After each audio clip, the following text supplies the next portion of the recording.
السلام عليكم ورحمة الله متابعينا الكرام. سنقدم لكم موعد وتوقيت مباراة أتلتيكو مدريد وبرشلونة في إياب ربع النهائي من دوري أبطال أوروبا والقنوات الناقلة لهذه المباراة.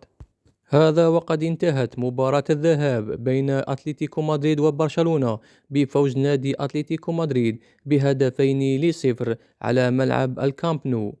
وتلعب مباراة الإياب على ملعب متروبوليتانو بمدريد، يجمع بين أتلتيكو مدريد وبرشلونة يوم الثلاثاء 14 أبريل 2026 بداية من الساعة 8 بتوقيت الجزائر، تونس والمغرب، وعلى 9 بتوقيت مصر، و10 بتوقيت السعودية والعراق.